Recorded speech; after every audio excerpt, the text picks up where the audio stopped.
Hi everyone, it's Logan, that dying guy. I took a little break for a while because of my mental health and everything that's going on. I don't know if anybody knows this, but dying kind of sucks, and talking about it a lot is really hard. But taking a break was really needed, and taking a step back and focusing on myself and taking a second to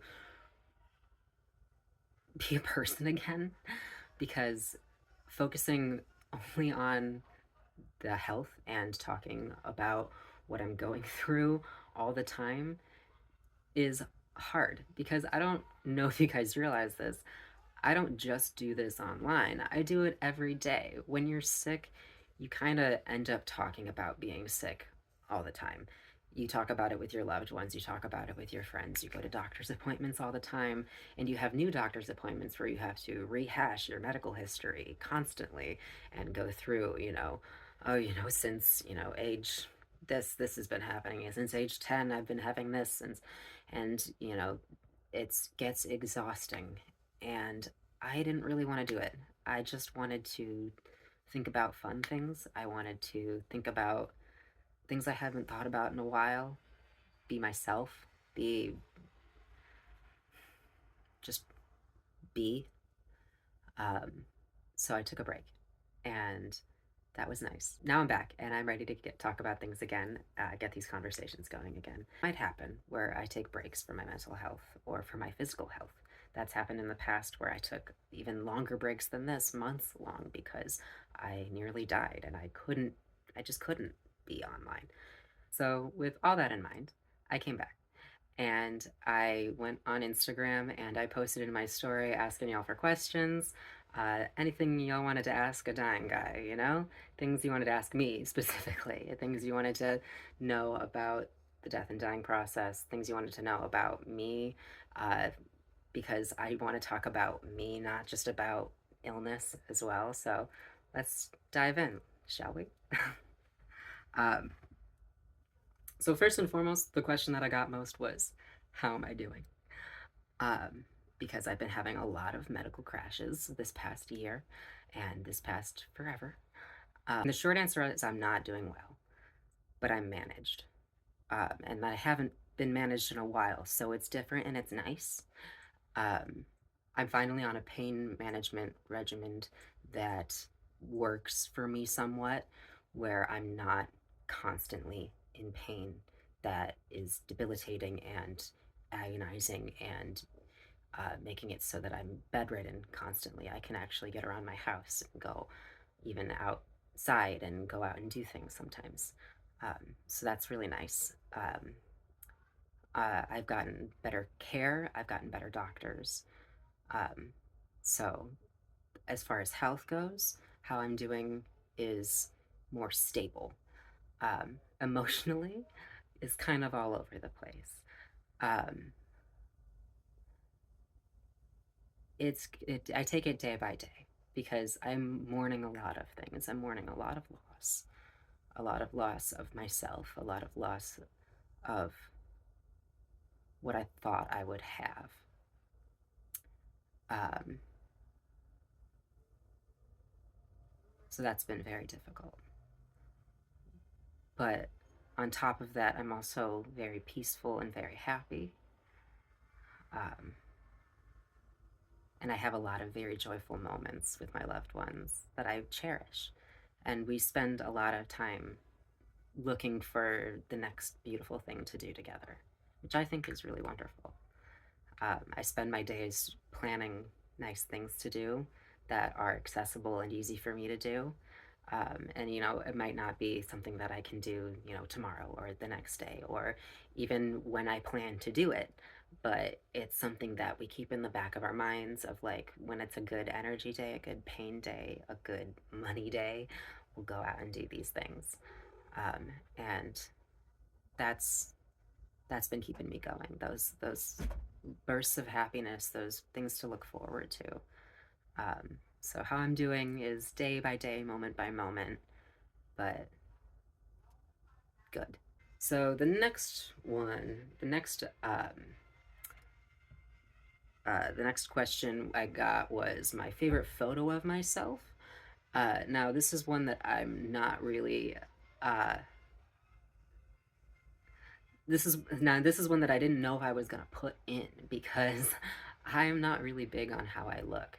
My body has changed a lot in the past year, even um, in ways that I really don't like.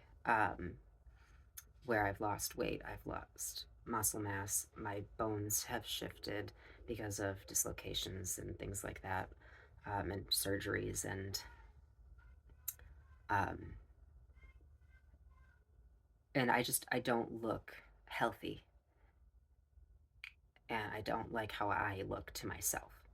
And I would never put these projections on anyone else, but because I see myself every day and because I see myself deteriorating and I put my looks in conjunction with how I feel physically, and I don't feel physically good, I don't feel like I look physically good. And it's really hard for me. That being said, this is my favorite photo of myself. Um, it's a photo that Lucas took of me, and I really, really like it. I think that my smile is really nice. I think that I'm looking really like glowing and happy. I think that Finley, our orange kitten, looks really cute. And I think that, it really captures how I look at Lucas, which is with a lot of love. And love is something that's really important to me. And so that's why it's my favorite picture of me, because you can really see the love that I feel. Um, so yeah, that's my favorite picture of me. Next question is, what have I learned to appreciate over the years? So something that I've really learned to appreciate is time, um, especially lately. Um, I don't know. It didn't used to. I don't know. I don't know. Maybe it was the Gen Z in me. It didn't used to really bother me that much when I was with friends and we'd all be on our phones. But now it just doesn't feel right to me, and I don't want to be on my phone at all.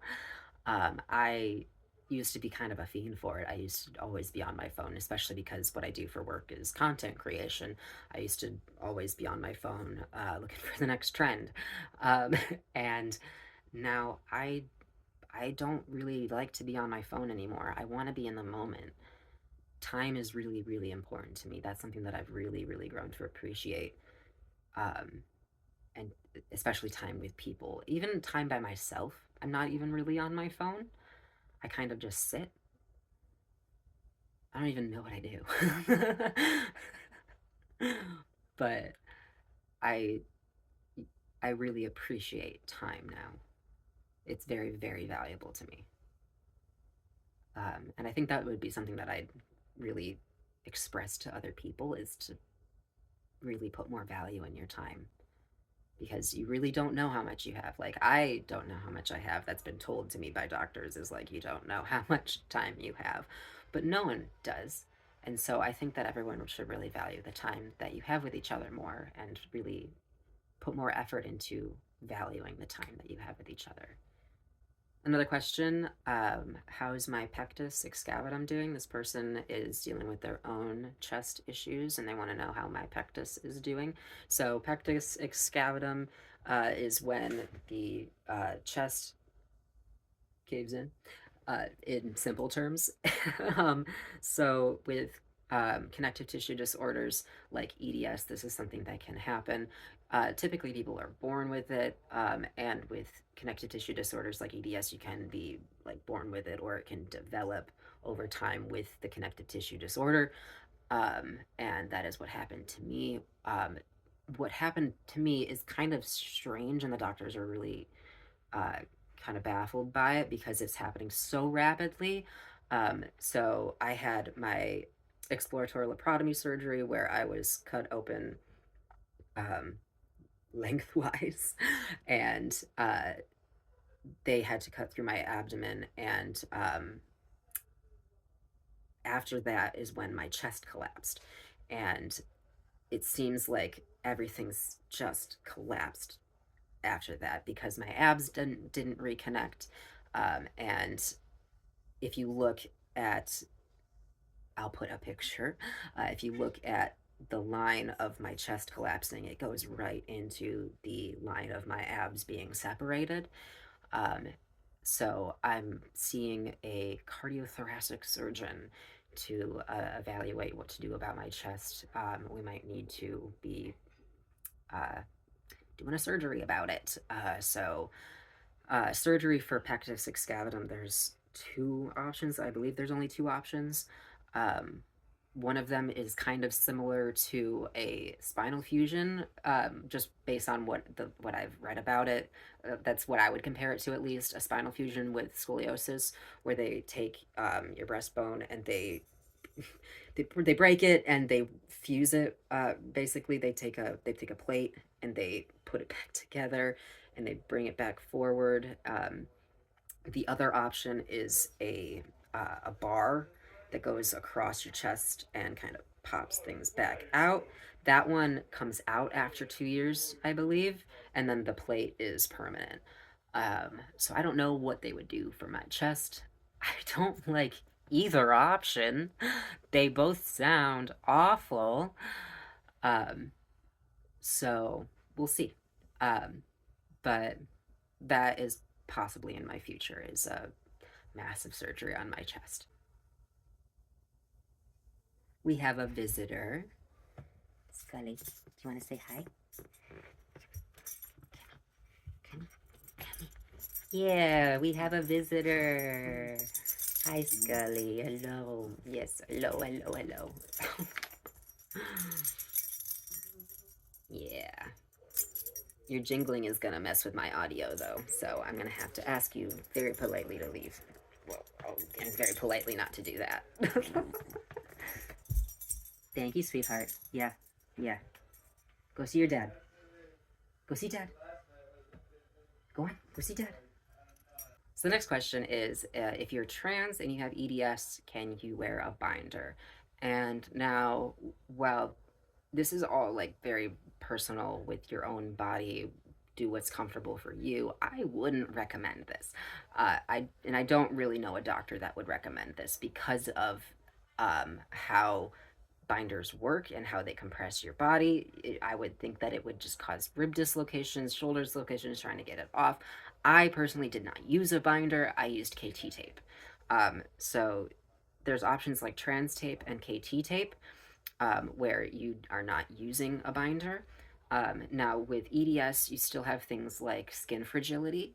So, using tape can still tear away at your skin. So, there is a trade off where you want to deal with your skin tearing or dislocations. And personally, I'd rather deal with skin tearing. And there are ways to prevent skin tearing, like using balms and salves and taking breaks between taping and using healing ointments and things like that. And that was all very good for my skin and kept things very, very healthy. But using KT tape and trans tape to bind um, was way more effective for me, at least because I it was not causing me immense pain and suffering. If I had tried to use a traditional binder, it would have dislocated my ribs, my shoulders, maybe even vertebrae. So I can't, I wouldn't recommend it for anyone with EDS to use a binder. Things like KT tape and trans tape are harder for people with larger chests, but they are still usable. If you look at the trans tape website, there are examples of people with larger chests using them, and there are videos of how to apply it with a larger chest. So it is still an option. Um, so I wouldn't give up on that if that is something that you're struggling with. Um, but yeah, I I wouldn't recommend binding with EDS. The dislocations would just be too much of a risk. It causes damage as it is with people without EDS. If you look at scans with people from long term binding, their ribs tend to get caved in as it is if you're not binding safely or correctly. And there's people have long term issues with breathing. Um, so I just wouldn't recommend it for people with EDS. Um, and like I said, there are other options. So the next question I've gotten is experience with pain management care and tips on how to receive pain management care. So I have pretty bad experience with pain management. I actually went unmanaged with my pain for nearly 10 years. So for about 7, 8 years of my chronic illness, I was not on pain medication, and doctors wouldn't prescribe it. Um,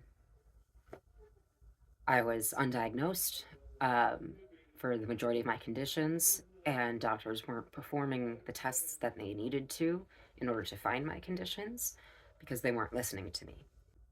And they weren't listening to the symptoms that I was having, mainly pain. So they weren't treating the pain, they weren't listening about the pain. I wasn't getting pain management for a very long time, and now I am. The way that I finally received pain management unfortunately had to do with getting a diagnosis, but it also had to do with advocating for myself and having someone help advocate for me. Now, I know this is going to sound maybe childish to some people, but I would 100% recommend bringing someone you trust in to the doctor's office with you, whether it be a spouse, a parent, a friend, someone that you trust, someone who has seen you have your symptoms. Bring them into the doctor's office with you because they can corroborate your symptoms. If you can have someone sitting with you saying to the doctor, "No, doc, this is accurate. I've seen it happen. This is what I've seen happen," then you're not just speaking for yourself. You're not just sitting there telling a doctor, "Well, this is what I've experienced," and, even saying the dreaded words that the doctors hate to hear. "This is what Google has told me," or "This is what I've learned from looking it up." Because while, we are the best advocates for ourselves and we know what's best is going on in our body, and while we may be doing tons of research by ourselves, doctors hate to hear that, unfortunately.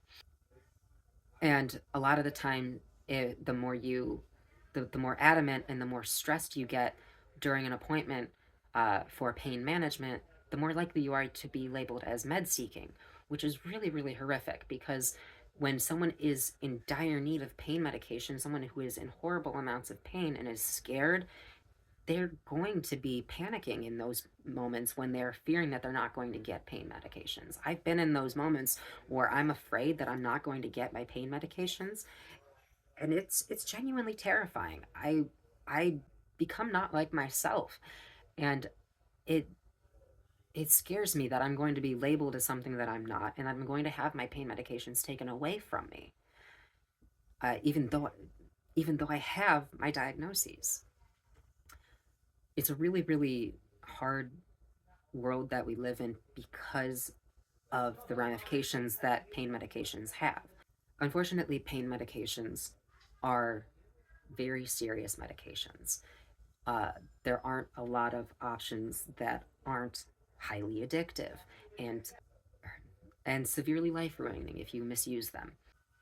And for that reason, receiving pain medications can be extremely difficult for those who really need them. So yeah, my main tip would be to bring someone in with you who can advocate for you so that you're not advocating for yourself. Advocating for yourself is really, really, really hard. And you shouldn't have to do it alone. Here's a fun one. Favorite type of ice cream? I don't know if this is a basic answer, but my favorite type of ice cream is cookie dough. And I don't know if there's much more to say about that. Anyway, next question. If I could come back as something, what would I choose? This is a fun question. Um, and I think my answer might surprise people because it's not like something that would really like live very long. And I'm not gonna live very long. Um, but I would come back as a bumblebee. I really love bumblebees, and I think that the way they communicate, the way they live is just really beautiful. So I would come back as a bumblebee, or a honeybee, or any type of bee, just not a wasp. But I would come back as a bee. So yeah, when I'm gone, you see a bee floating around, think of me. So this next question is asking about what support I've had from my parents and my family throughout my whole journey with this. And here's the honest truth. I've had a lot of support through this, but my family hasn't always known how to support me. because doctors have a lot of the time told them that nothing was wrong with me, or that that I was exaggerating, and so my family would believe the doctors instead of believing me. Um, and so there was some harm that was caused from that until my family started believing me. Um, but once they started believing me, then the support was completely fully there and unending and unwavering and beautiful. And I've had amazing care. Um, on top of that, I have a wonderful, beautiful supporting partner, Lucas, who takes care of me every single day. I get all my meds on time because of him. I would not be able to do it. I take meds every 3 hours, and that includes at night. And Lucas gets up every single time and gives me my medication. And for that, he is an absolute hero. Um, Not only that, but everything he does throughout the day, I wouldn't be able to do it. I wouldn't be able to do anything without him. His emotional support, his physical support, everything. Um, so my family is everything to me. It's absolutely everything to me. The support of my loved ones, my family, my friends. I wouldn't be able to do it without them. So this next question is asking, what do I do on my bedridden days? And First off, I want to say that's every day. um, I'm bedbound at the moment. I know it doesn't look like it because I'm sitting right here. And I do go out, so I mean, I'm not completely bedbound, but um, I do not have independence. I can't independently ambulate. So I'm a full time wheelchair user, and I can't use my manual wheelchair by myself because of dislocations in my arms and hands, the stress that it would put on my heart and my lungs, um, and the rest of my body. So I have to get pushed around in my wheelchair everywhere. So I don't have independence at the moment. And I'm waiting for a power wheelchair so that I can get my independence back. So I'm bedridden every day. So every day, what I do is I do work. So I work on my phone, do content creation, answering questions from all you lovely people and talking to you, providing support to people. I also watch TV. um, I watch a lot of TV. I didn't used to watch TV a lot, but I do now. Um, but um, I would read more books, but my eyes have been starting to go as the connective tissue in my eyes deteriorates, so I can't read on my own very well. So, and I'm hard of hearing, so audiobooks don't work super well for me either.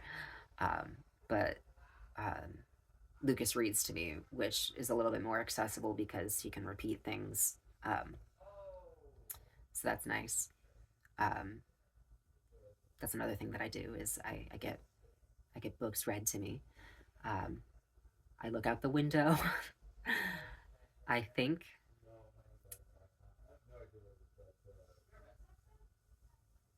Yeah.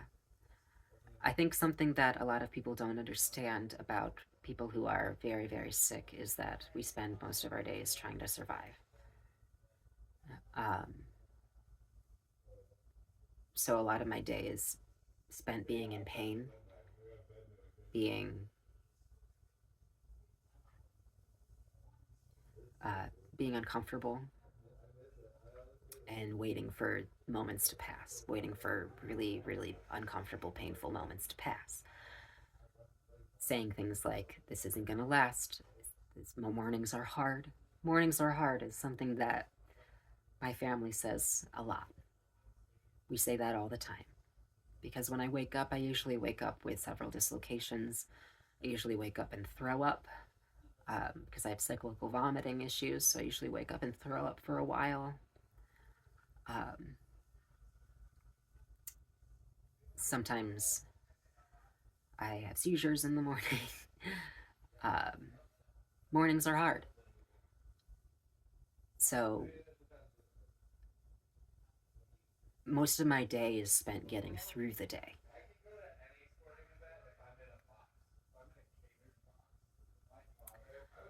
So let's jump into the next question from here. This leads pretty easily into the next one of how do I cope? A lot of people were asking this of how do I cope? Um, and I'll be honest, coping comes minute to minute. Just like I said, with happiness comes minute to minute, the coping comes with the happiness. Um, and that's really the only thing that it can come with. Uh, I look for those happy moments, and that's how I cope. I find beautiful moments with my loved ones, and I find reasons to keep going. Find things to look forward to that I can do. That's how I cope. I cope with the love. I cope with connections. I cope with relationship. I cope with spending time with people that I love.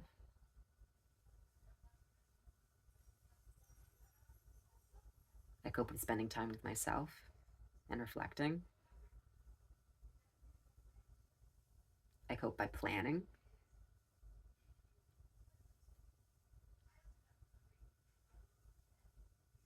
Coping comes minute to minute and it looks like a lot of different things.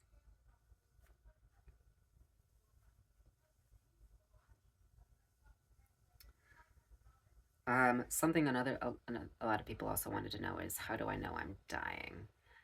And how I know I'm dying is I've almost died a lot. That's how I know I'm dying. Is everything in my body is kind of failing faster than it can be fixed. So that's how I know. Um, and we're scrambling. We're doing our best to fix it and stay on top of things, but it's getting it's getting pretty bad. Um, but yeah, we're getting to the end here. Do I have any regrets? I don't.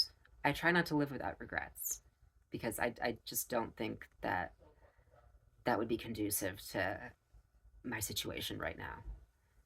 Living with regrets would just make every day torturous, I think.